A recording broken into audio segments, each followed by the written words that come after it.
Thank you. Speaking of charitable things, I always forget to mention the things that I'm supposed to mention, so I'm going to mention a couple of things. One is that on Monday evening, Random Acts is, or really Jason Mans is hosting a fundraiser for Random Acts that's in the city. And I'm going to do my best to stop by. It's like, I'm catching the last flight back to Vancouver that night, so I can't save the whole thing, but I'm going to try to stop by on my way to the airport. And I think there are still some tickets available, so if anybody wants to come Monday night in the city, that would be awesome. And yeah, that's all. There is another thing, I can't remember what it is. Donations! Donations, that's right. To what?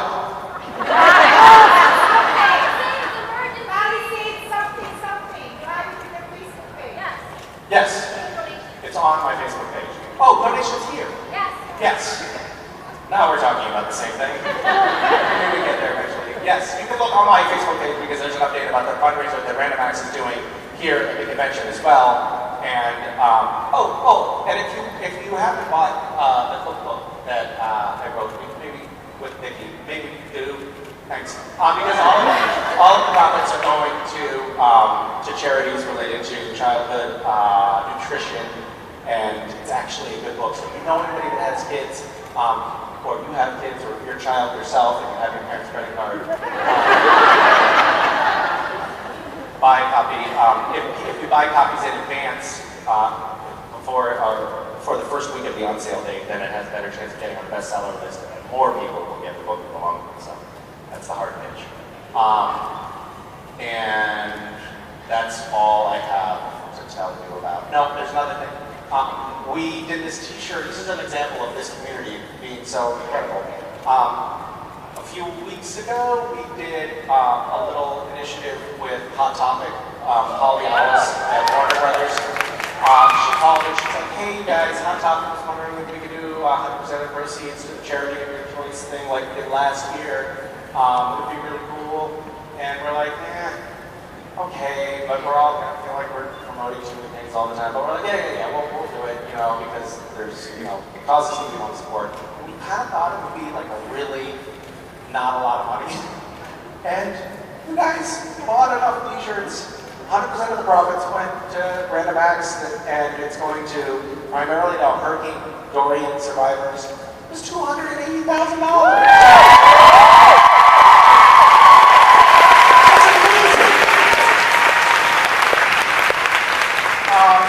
So thank you guys for doing that. Those of you who did, and those of you who didn't, shame on you.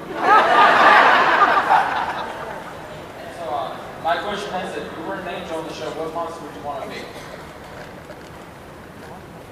What? If you were not an angel on the show, what monster would you want to be? Are you calling angels monsters? I don't know, maybe one of the Winchester brothers.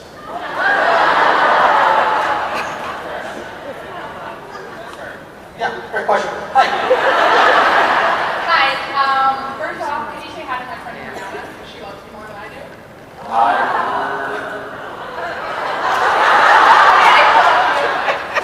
Hey.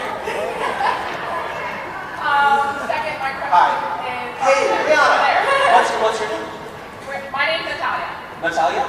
Yeah. Rihanna, maybe you could help Natalia work on her social skills. Yes, your question. How long did it take to do a scene with Jerry?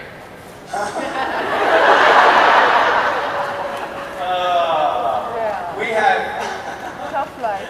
We shot a scene together. Very poor decision on the director's part. Jared is unconscious for 2 scenes, and Jared has a stunt double who was on set that day because there was also a stunt.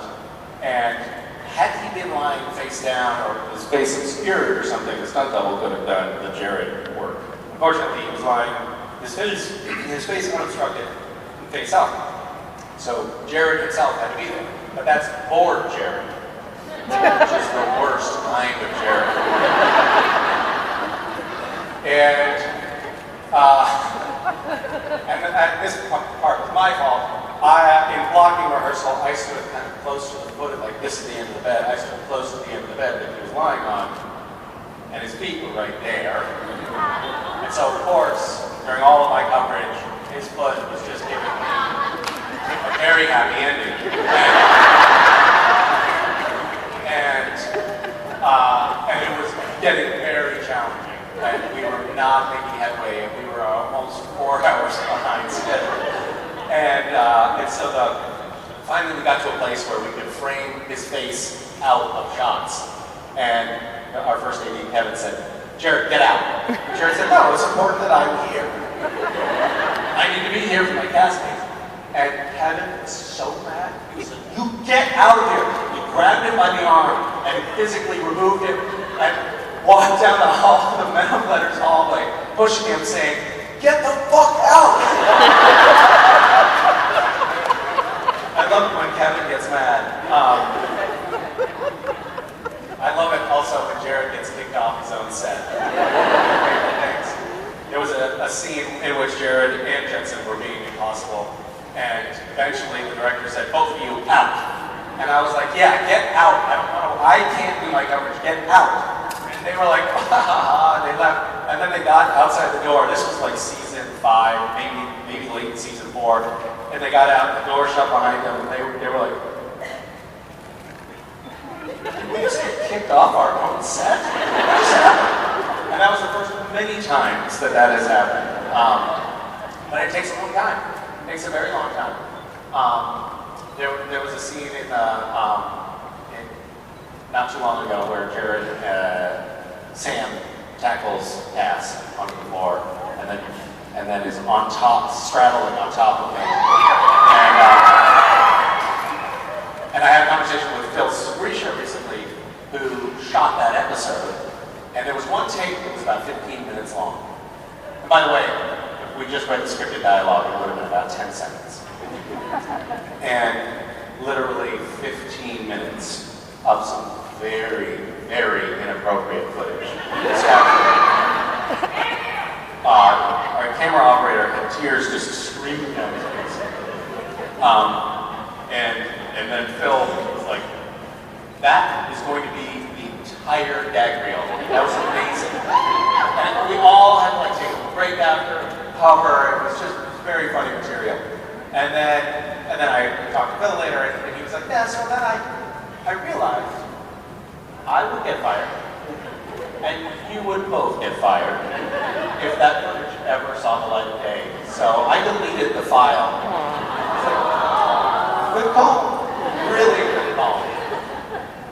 Yeah, so to answer your question, if a scene is 10 seconds long, it takes at least 15 minutes. Yeah. Thank you. Thank you. Hi. Hi, Misha.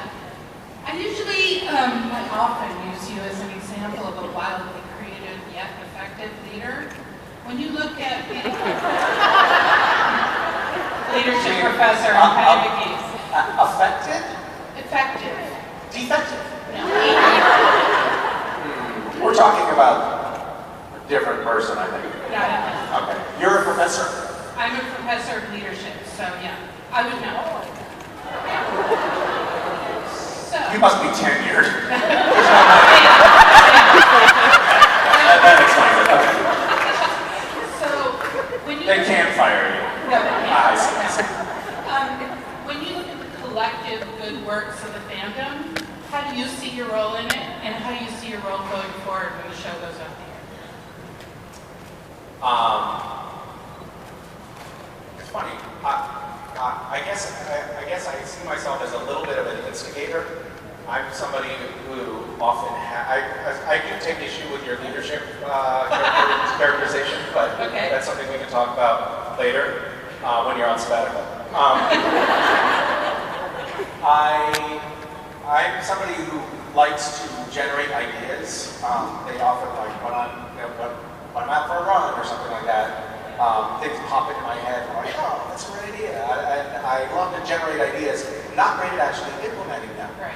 But I discovered that there was like a bunch of people in this fandom who were good at implementing things. And so I could sort of like maybe have generate some ideas, and then people would help me actually bring them to fruition. So there was a symbiosis between me and the fandom. And then as we started to work together a little bit, me and select volunteers who were helping with random acts or Gish or whatever, we would, I would come up with more ideas that they didn't want to do. And we're really frustrated because it's like, yeah, but that would be tomorrow, and there's no way we can implement that, and please stop giving us your ideas. But I think that sometimes I don't, like, it's just my personality. I'm not great at boring down into the operations or the logistics of things. And You're the visionary. Or the monkey wrench in the works, depending on how you look at it. But I feel like I could be much better at working with people than I am. But thanks for saying that. I guess I was also at the beginning when I got on the show. I think I was responding to something that I saw late in the fandom. We would come to these conventions and sign, at the autograph table, people would come up with these incredible works of art, for example, or mosaics and needlepoint portraits and incredible paintings and 3D sculptures, and you could see that there was this incredible creative energy that was going into creating these things, and there was, I guess I've always had sort of a political bent or something. Like, I think I have this bug, like I should try to do something, good for the world or something. And when, but I saw that there was like all of this energy going into making these things, I thought, well, maybe we could all channel some of that energy into building an orphanage in Haiti after the earthquake, or doing some big project like that, and see if we can channel that energy in a different direction. And everybody was game, and we did some really awesome stuff together. But for me, that really started by seeing that there was something there in the fandom. Great. Yeah. Thank you. Yeah. Thank you.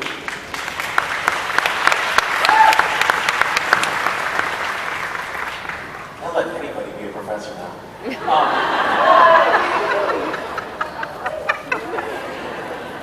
Too far. I went too far. Sorry. Hi. I'm Noah, and my question is, if you're part of a band, what would it be called? And who would be in it? If I'm part of a band? Yeah. If I'm part of a band, who would be in it?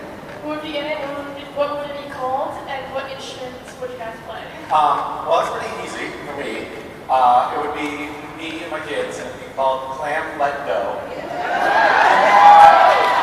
Because we were sitting around talking about starting a band, me and the kids, at least musical 3 people in the world.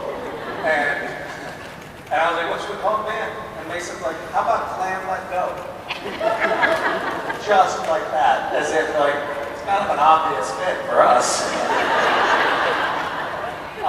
So, actually I saw a couple of people there was somebody in the photo ops with a clamshell today, and they were grabbing onto me, and it says a clam, and I was like, let go. Very dramatic.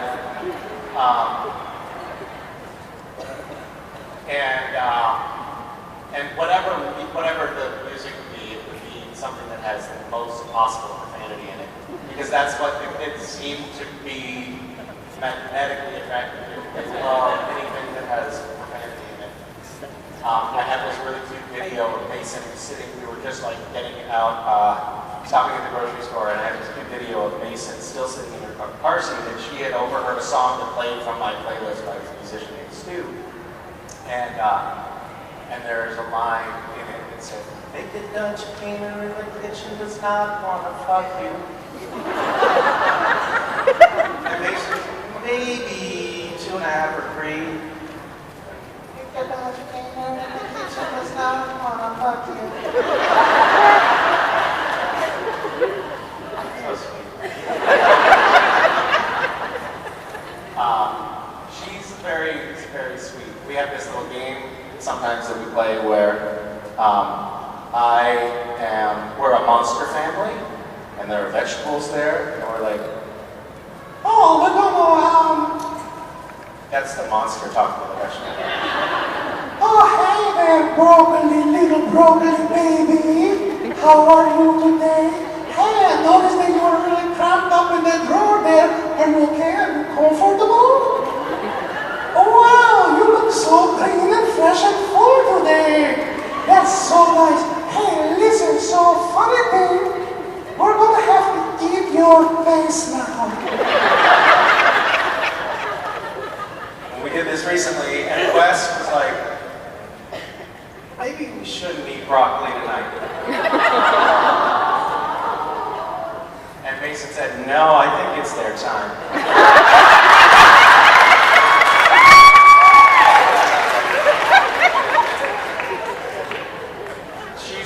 She's got that little savoir.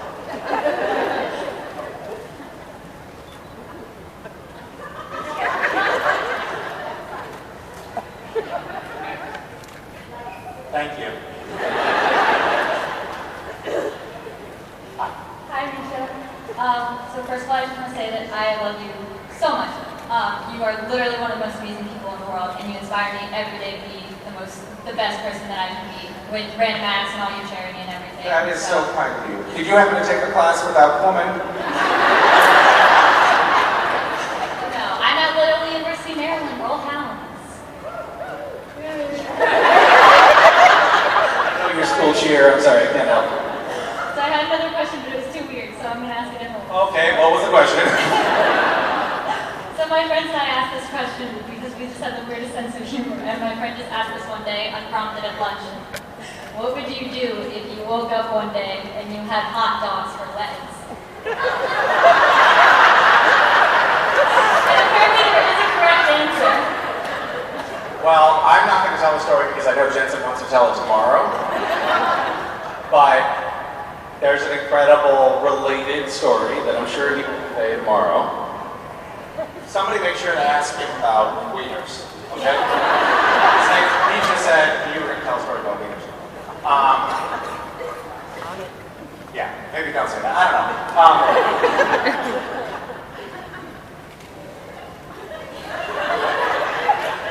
Well, like how big are they? Like sized hot dogs or just tiny little? No, that's the size of your legs. So regular leg size, unattached? Yeah. So my legs are just not, I have no legs Yeah. in this scenario. Well, I certainly would not go for a jog, I'll tell you that much.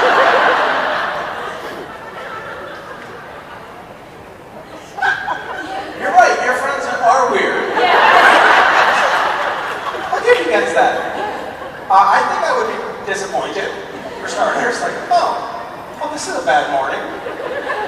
Not only do I not have my human legs anymore that articulate like several joints, but also my legs are gone, except for they're right there, except for they're filled with nitrates. I guess they have a long shelf life. It's the plus side. They can give you trichinosis, maybe. According to my friend, the correct answer is invite celebrities over and have a barbecue.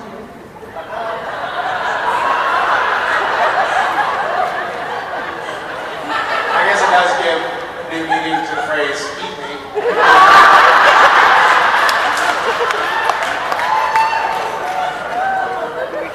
There's a little known fact about hot dogs. If you were on a desert island and you were given the choice to eat kale, white bread, or hot dogs, and one food only for the rest of eternity on the desert island, which would be the correct thing to choose? And I'll tell you, it's hot dogs. You live longer with hot dogs. Isn't that shocking? You won't live that long, but you'll live longer with hot dogs. That's a true fact. The only true fact you will get from me today. Is that where this conversation ends? If you wanted to. Okay, great. Hi, Misha. I just wanted to say you're the reason, you and Pascal are the reason I got into this show. But my question is... You have great taste. I like your wardrobe. Thank you. So your wings open? I see. Whoa! Nice work. Did you build that yourself? I had my parents help. Great. You have good space. What? This is my first con. Oh, well, welcome. How's it going so far? I love it. Oh, good. Good. Have you hurt anyone with your wings down? I'm trying not to. Okay. You're not directly answering the question. No. Okay. My question is, with your ink of like how it comes out of your sleeve, have you ever accidentally dropped it or got stuck in your sleeve while it was coming out? All the time. Yep. It's very common for us to do like close up on me, and then the camera drops down to reveal the thing dropping out, and I'll be like, super not cool, and we have to do it again. Although I wish maybe at some point we could keep that in the show. Be like, yes, like, man, I got this.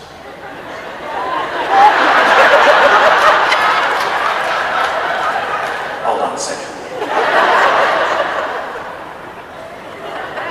Oops.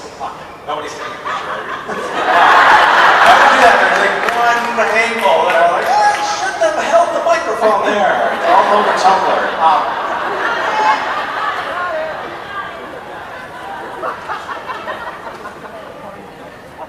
Thank you. Thank you. Hi. Hi, I just wanted to say thank you so much for making this an awesome con for me and my best friend. Happy birthday, right? Yes. Yes. Happy birthday. Okay. So this question is actually from Mary. She said, "What scene have you always wanted to film but haven't gotten to?"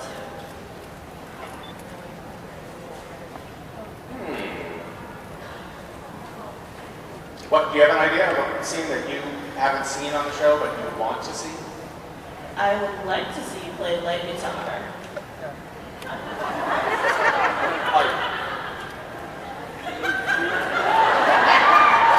Okay. Great.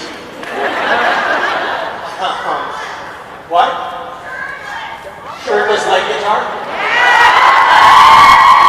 I don't know if that's like the most flattering angle. You kind of get rolls when you do that. I'd rather do something like this with the right lighting.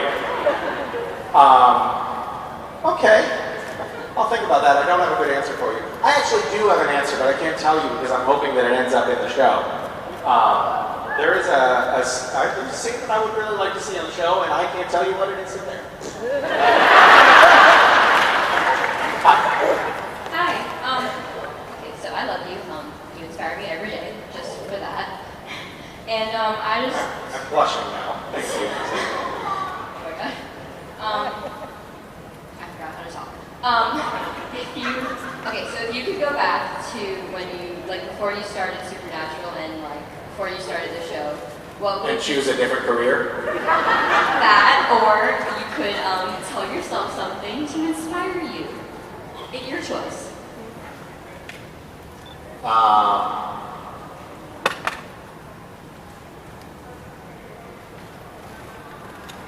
don't know. That's a good question. I guess I spent a little bit of time when I spent too much time when I first got on the show. First started to see that there was this incredible fandom, and that the show had this bubbling underground sort of cult phenomenon that was happening with it. When I first saw that, I started to get like anxious, like, oh, are they going to kill me? Are they going to get rid of me? Is this fleeting? Is this just going to be short-lived, and I'll be a flash in the pan on the show? And I guess I guess it would be nice to be able to go back and tell myself, just appreciate the moment when you have it. Because I actually think that I didn't get to enjoy that I was part of this really cool thing as much as I would have in the beginning, because I was so worried about losing it, which is a personality trait that I demonstrate in other areas of my life a lot of the time. I think it sort of takes me out of the present moment sometimes. I really like something. I'm often like, oh shit, I'm gonna lose this. Right while I'm enjoying it, instead of allowing myself just to appreciate it. I'm trying to appreciate the show right now and everything that it's brought into my life and the opportunities it's afforded me. It's pretty incredible. And yet sometimes I've noticed myself seizing up a little bit and I'm like, oh God, what's going to happen next? Is this all I'm ever going to accomplish with my life? Which it is, but still quite well. Yeah. So thanks for asking. Thank you. Yeah. How many conventions have you been to? This is your second? If you could go back to before your first convention and give yourself a piece of advice, what would it be? I'd probably tell myself that, I don't know, I would say to be less nervous, but that's obviously not working out that well. You're doing very well. You don't seem that nervous. I mean, I'm lying a little bit. You do seem a little nervous, but yeah. But that's also it's sort of like what I'm saying. That kind of hindsight is almost impossible to ever implement because we don't have the ability to time travel, unfortunately. Yeah. Cass used to be able to time travel. Now we can't. Sucks. Cass seems to be able to do a lot of things that he can't do anymore. Some of it is unexplained. Yeah. What happened to Cass? Well, I mean, there's a lot of times where I'm like, wait a minute, wasn't there a time when Cass just put his hand up and like knocked the door down or the wall down, and now he's like,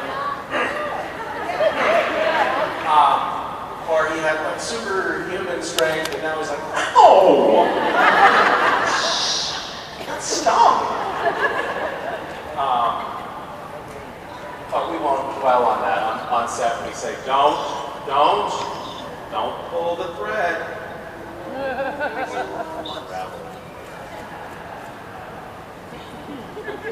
Yes. Hi. I would just like to start off saying I love you. Castiel's my absolute favorite character. And who came up with the name Misha Migos? Ben Edlund. It was a parody of Misha's Minions, which was a mistake I made early on when I got on Twitter. When I got on Twitter, I didn't know what Twitter was, but I could see that like people were calling their followers, and I was like, you guys aren't followers. You're better than that. You're minions. And then Misha's Minions stuff. And so for a while, they were calling themselves and Misha's Minions, and then Ben Edlund was parodying that by calling my followers Misha Egos. But now, everyone has forgotten about Misha's Minions, and people are always like, hey, I'm a Misha Ego, and I'm like, that's not a real thing. Thanks for asking. Hi. Okay. So I Are actually... you reading your texts right now? No, I'm just Hold on. Somebody just sent me a funny gift. Hold on. So I kind of did the Sam and Dean experience. I drove here all the way from Phoenix, Arizona. OMG. Wow. By myself, so that's really? Kind of fun. And in climate week, no less. I'm just kidding. I'm just kidding. Carbon guilt tripping. Anyway, so that... Wait, so how long did it take you? 7 days. Oh, you made a whole road trip out of it. An entire road trip out of it. I stopped at the Family Business Beer Company, and I stopped at a couple of places. Awesome. Was it a great trip? It was an amazing trip. Oh, Anyway, my question is, so you've influenced how Castiel is and who he is. I was wondering how Castiel has influenced you. So influence is a loaded term.